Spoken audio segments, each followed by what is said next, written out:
Hello, तो मैं राजकुमार शर्मा आज आपके लेकर आ चुका हूँ फिर से एनसीईआरटी मैथ क्लास 10th का चैप्टर नंबर 1, जो कि हमारे पास पार्ट 1 जिसका नाम है वास्तविक संख्या। अब वास्तविक संख्या से हम समझेंगे पहले वास्तविक संख्या क्या है। तो हम डालते हैं वास्तविक संख्या। वास्तविक संख्या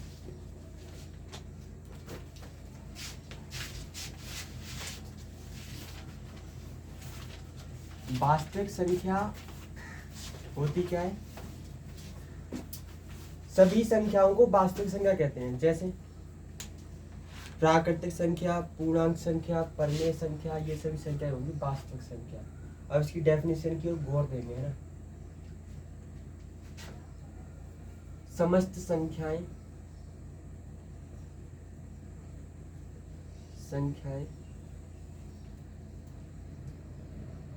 वास्तविक संख्या कहलाती है।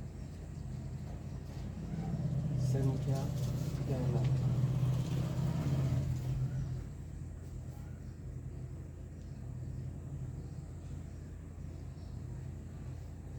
जैसे सबसे पहले संख्या में कितने प्रकार होते हैं? पूर्णांक, पूर्ण और प्राकृतिक संख्या है। तो पूर्णांक, पूर्ण, प्राकृतिक, परिमेय, अपरिमेय,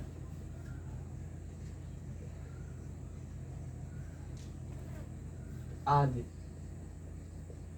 संख्याओं को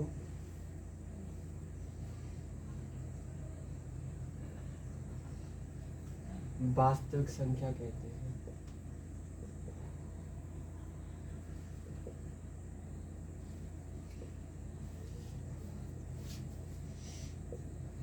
ठीक है, अगर जो नंबर्स में लिखना चाहो तो लिख लो, जैसे -3, -1, 0, 1, 2, अंडरवुड में 3, 5/2, ETC।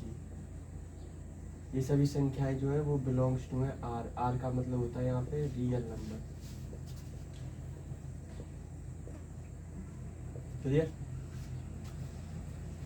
अब इसके बाद हम चलने वाले हैं अंकगणित की आधारभूत प्रमेय, यानी कि प्रमेय का मतलब इसमें हम जोड़ सीखेंगे, प्रमेय वास्तविक संख्याओं का, घटाव, गुणा, भाग, मतलब सब चीज़ सीखेंगे। उसमें सबसे पहले हम गुणनखंड सीखेंगे। गुणनखंड सीखेंगे वृक्ष द्वारा, यानी कि इसमें देखेंगे गुणनखंड वृक्ष है। गुणनखंड वृक्ष, जिसे हम अंग्रेजी में बोलते हैं फैक्टर ट्री। जैसा कि अब वृक्ष बनी रहा है तो फैक्टर भी होगा। अब फैक्टर कैसे करेंगे वो चीज चेक करने वाले हैं इसमें, ठीक है। तो जैसे हम लेते हैं एग्जाम्पल एक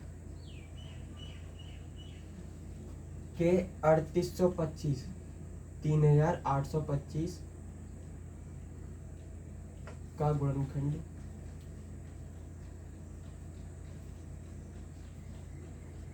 वृक्ष द्वारा कीजिए। वृक्ष द्वारा कीजिए।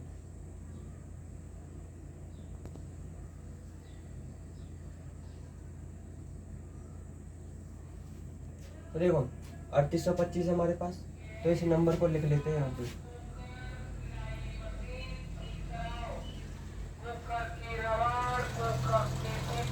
ये 3825 आ गया।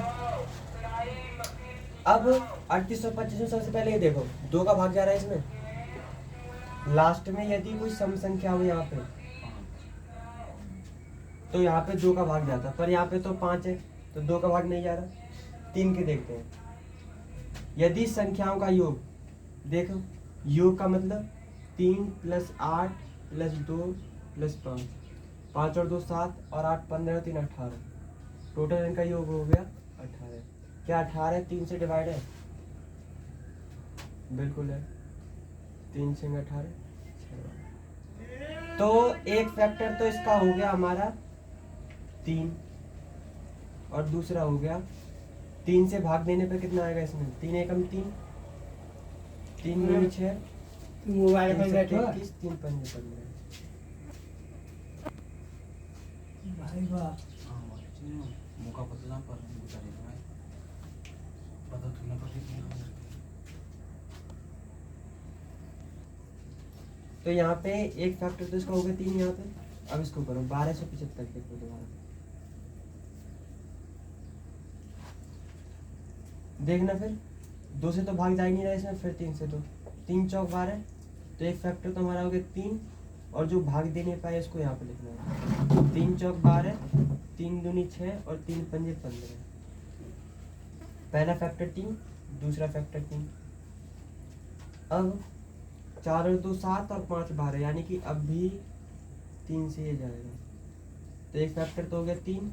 अब 3 से भाग लगा दो इसमें, 3 एकम 3, 3 चौक 12 और 4 और 2 6 और 5 11 नहीं, इसमें राइट लगाओ 5 से भाग,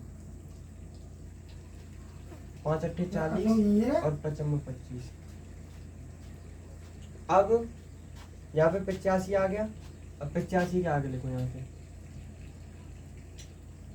5 से भाग दो, तो एक फैक्टर आएगा 17।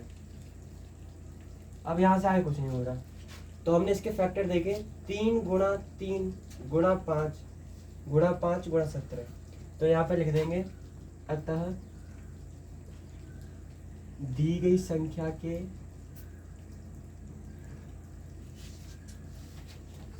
के गुणनखंड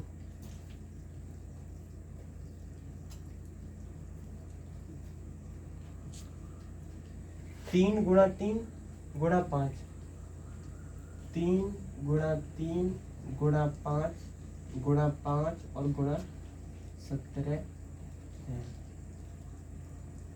ठीक है, यहाँ तक क्लियर हुआ। अब चलते हैं इससे आगे।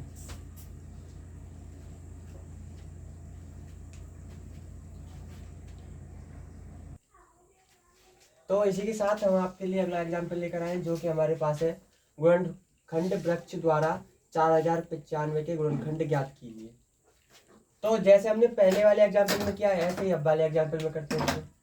तो क्या है हमारे पास 4095 को लिख लो यहाँ पे बीच में, लिख लिया। अब 4095 है, तो सबसे पहले ये चेक करो कि इसमें 2 का भाग जा रहा है। गुणनखंड करते समय तुम्हें अभाज्य संख्याओं का यूज करना है। किसका यूज करना है? अभाज्य संख्याओं का, अभाज्य संख्याओं का। अब अभाज्य संख्याएं क्या क्या होती हैं, तो लिख लो 2 3 5 7 11 13 17 डॉट डॉट डॉट और भी है। ठीक है, तो ज़्यादातर यूज करेंगे हम इनका। ठीक है, चलते हैं फिर। जब इसमें 2 से भाग नहीं आ रहा तो अगली संख्या ले लो। 3 से दे दिया भाग, 3 से भाग देने पे एक तो हमने फैक्टर कर लिया 3, 3 का भाग दो, 3 एकम 3, एक बचेगा 3 3 9, एक बचेगा 3 6 18, एक बचेगा 3 पंजे 15। फिर इस 1365 के दोबारा से करो यहाँ पे, फिर इसमें 3 से भाग लगाओ। 3 चौक 12, एक बचा 3 पंजे 15, एक बचा 3 पंजे 15। फिर ये आगे 455 की करो फिर दोबारा से। 5 और 4 9 और 5 14। अब नहीं हो रहा तो फिर देते हैं भाग इससे 5 से। जब 5 से भाग देंगे तो 5 निम 45 और 5 एकम 5। अब बचा हमारे पास 91। 91 के फैक्टर करते हैं, इसे दे दो 7 से भाग। 13 सत्ते 91, तो यहाँ पे लिख दो 13। अब देखना 4095 के फैक्टर कितने आए, 3 3 5 7 13। तो यहाँ पे लिख लेना अतः 4095 के गुणनखंड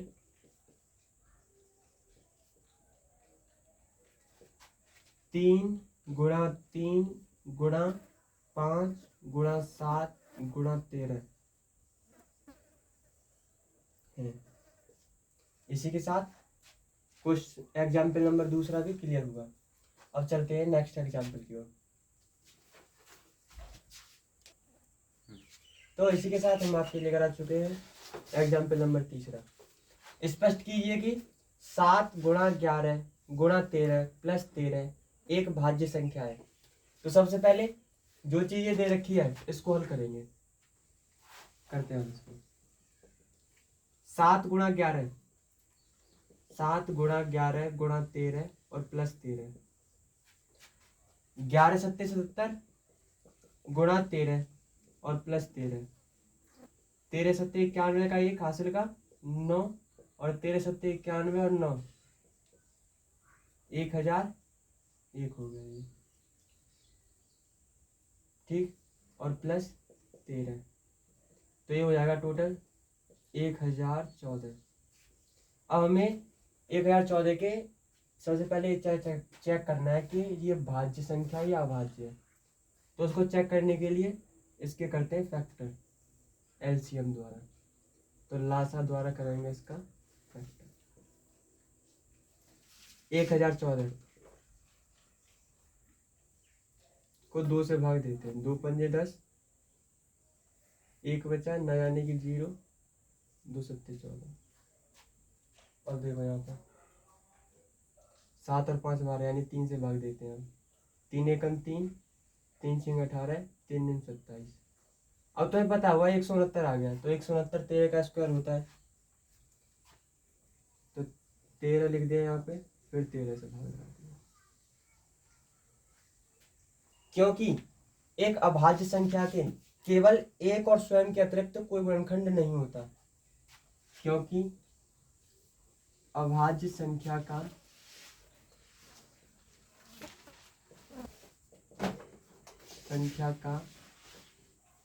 एक और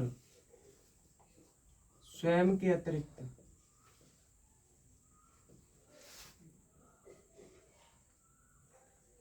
कोई गुणनखंड नहीं होता, कोई गुणनखंड नहीं होता है। परंतु इसमें तो यहाँ पे निकल आए 1 2 3 4। अब यहाँ पर रीजन लिख दो, क्योंकि 2 गुणा 3 गुणा 13 गुणा 13 ये सभी 1014 के गुणनखंड हैं। अतः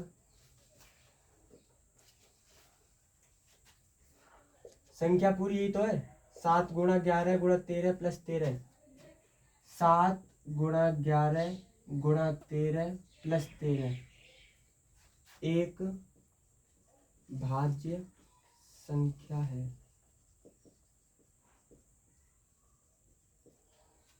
क्लियर हो गया तक? सबसे पहले हमने इसको चेक किया, इसको सरल करके लिख दिया, तो इसका जब सरल करके लिखा तो आया 1014। अब हमें चेक करना था कि ये एक भाज्य संख्या है, स्पष्ट करना था हमें।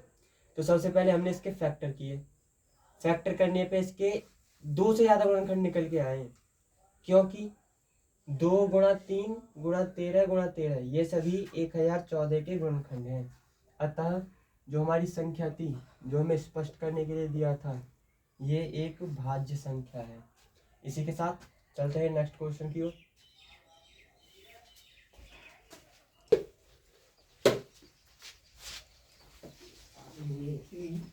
अब हमारे पास एक फॉर्मूला आता है, जो है हमारे पास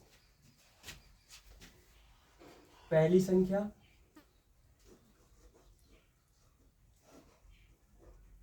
गुणा दूसरी संख्या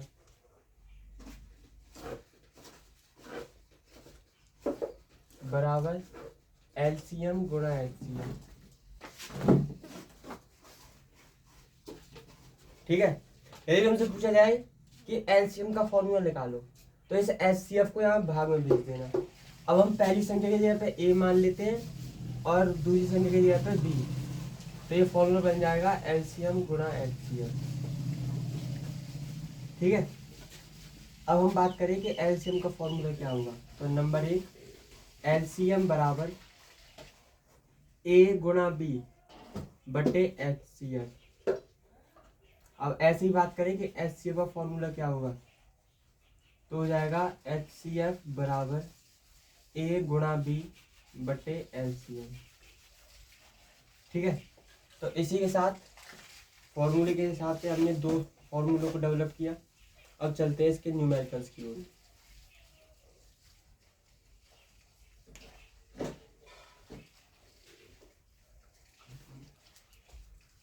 लिखो तो एक न्यूमेरिकल क्वेश्चन। यदि 24 और 26 का HCF 2 हो तो LCM ज्ञात कीजिए। तो LCM ज्ञात कीजिए।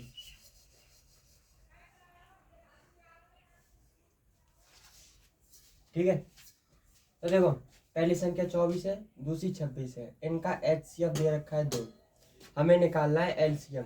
तो LCM के लिए हमारे पास फॉर्मूला दे रखा है कि A गुणा B बटे HCF। तो फॉर्मूले को यहाँ पे पुट करेंगे और चेक करते हैं आगे की ओर। हमारे पास पहली संख्या A बराबर 24, B बराबर 26, HCF है इसका 2। तो तुम्हें ज्ञात करना है LCM। LCM का फॉर्मूला यहां से ले लो। LCM बराबर क्या है यहाँ पे, A क्रॉस B बटे HCF। A क्रॉस B मतलब 24 गुणा 26 बटे HCF कितना है 2। 2 से काट दो 26 को 13 बार, 13 की गुणा कर दो अंदर, 13 चौका 52 का 2 हासिल का 5, 13 दूनी 26 और 5 31। तो इसका LCM कितना निकल कर आया है 312। ये हो गया इस क्वेश्चन का आंसर। यदि इस क्वेश्चन में कोई डाउट हो तो कमेंट बॉक्स में कमेंट करें। चलते हैं फिर इससे आगे की ओर नेक्स्ट फॉर्मूले पर।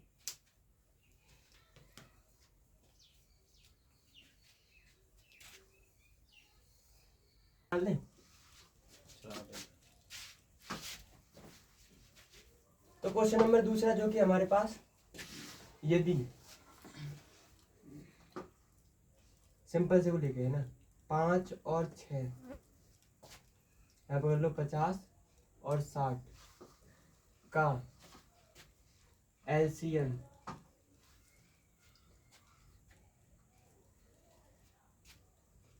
300 हो तो इनका HCF ज्ञात कीजिए।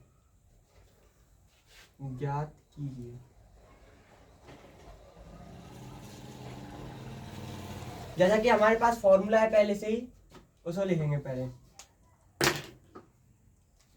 A है हमारे पास 50 और B है हमारे पास 60। LCM है हमारे पास 300। तो HCF ज्ञात करना है। HCF के लिए फॉर्मूला होता है हमारे पास A इंटू B बटे LCM। HCF बराबर AB 50 60, तो 50 गुणा 60 बटे 300।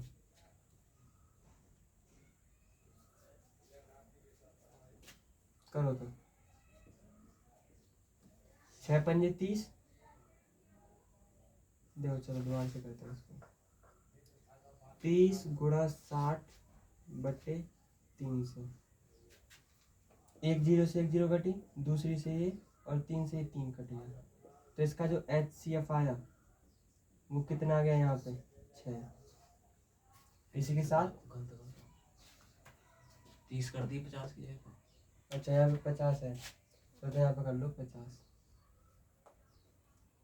तो 0 से 0 कटा, एक 0 से 0 कट गया, 3 दूनी 6 और 2 पंजे 10। अब ठीक है क्लियर। देखो A बराबर 50, B बराबर 60, LCM है इनका 300। तो इनका HCF ज्ञात करना था, फॉर्मूला पुट किया। HCF बराबर A इंटू बी बटे LCM। A का मान 50, B का मान 60 बटे 300। एक जीरो से एक जीरो कैंसिल हुआ, दोनों कट गए। 3 दूनी 6, 2 पंजे 10। HCF आ गया इनका। चलते हैं नेक्स्ट क्वेश्चन की ओर।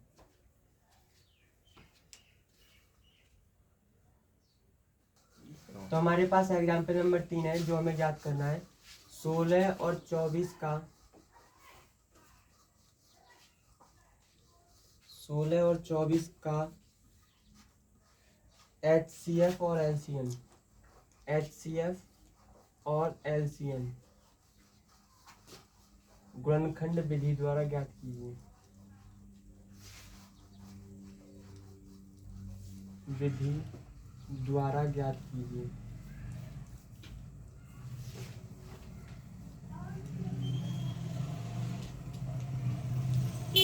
सोलह और 24 है, उसका हमें HCF और LCM ज्ञात करना है गुणनखंड विधि द्वारा। तो सबसे पहले 16 और 24 दोनों के गुणनखंड करते हैं, ठीक है। चलो तो सबसे पहले 16 करते हैं। 2 से भाग दो 8 बार, फिर 2 से 8 में भाग दो 4 बार, फिर 2 का 4 में भाग दो 2 बार, फिर 2 का 2 2 में कितनी बार, 1 बार। तो हमारे पास जो 16 के गुणनखंड है वो आ गए 2 गुणा 2 गुणा 2 गुणा 2। ऐसे हमें 24 के करने हैं।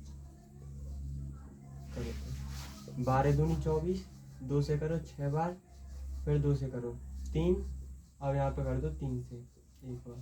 तो यहाँ पे तो ये 16 के फैक्टर आ गए, ये आ गए हमारे 24 के फैक्टर। लिख लो 2 गुणा 2 गुणा 2 और गुणा 3, ठीक है। अब यहाँ पे करना है क्या इनको, घातांक रूप बराबर करके 2 की घात।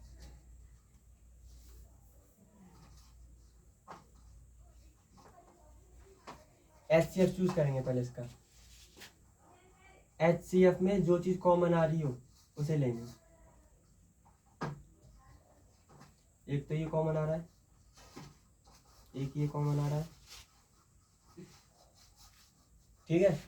तो जो कॉमन चीज आई है उनका आपस में गुणा करना है। इसमें से 1 2 को ले लिया, इसमें से 1 2 को ले लेंगे और इसमें से 1 2 को ले लेंगे। ले लिया तीनों को, 2 दूनी 4 दूनी 8, ठीक है। तो HCF आ गया इसका 8। अब बात करें LCM की।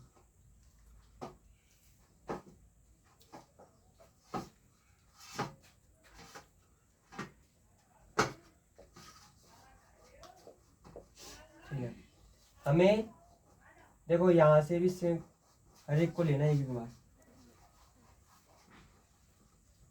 2 2 2 2 गुणा 2 गुणा 2, यहाँ से ले लिया।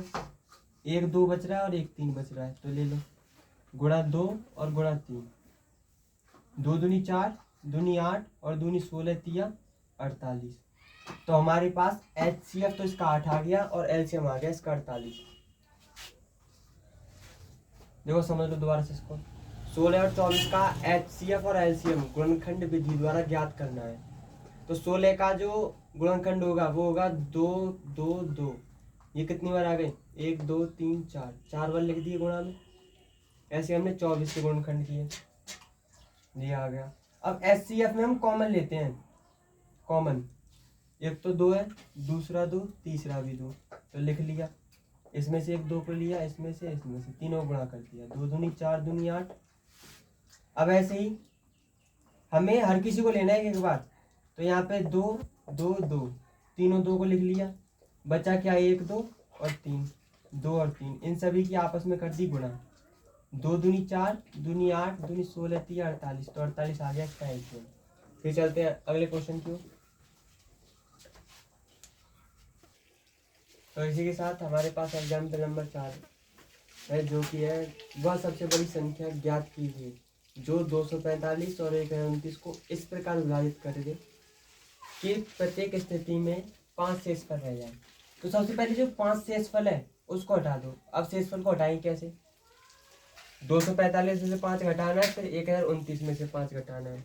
घटाने के बाद जब जब बड़ी संख्या की बात की जाए, सबसे बड़ी संख्या की, वहां पे तुम्हें लेना है HCF।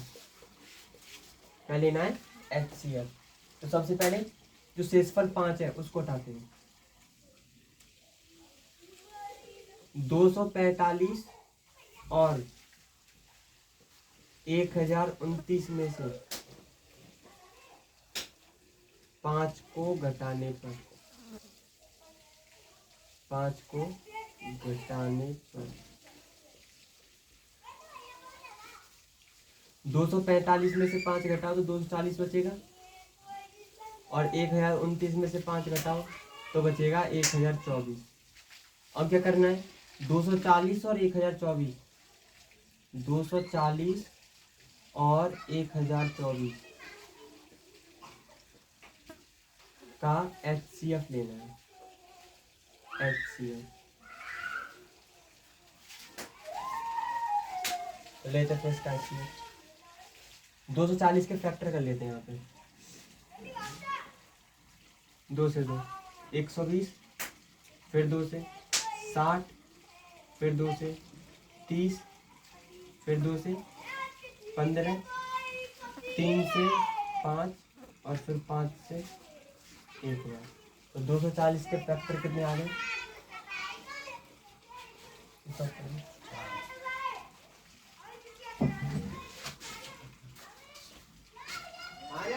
240 का यहाँ पे HCF हुआ।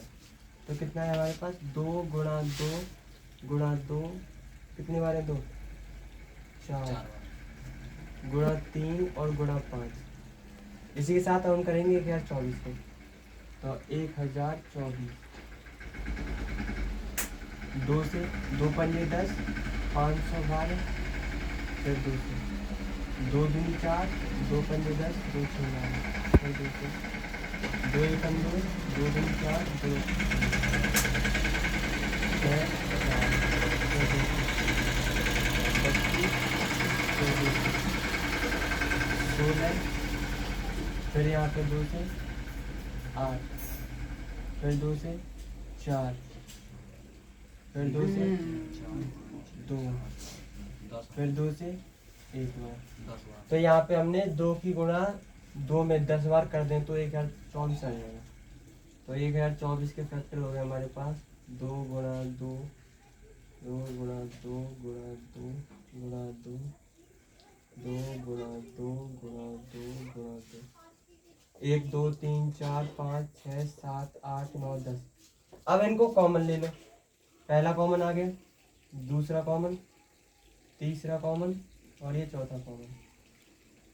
तो इसमें से जो HCF आएगा इनका, यानी जो सबसे बड़ी संख्या आएगी, 2 गुणा 2 गुणा 2 और गुणा 2, 2 दूनी 4, दूनी 8, दूनी 16।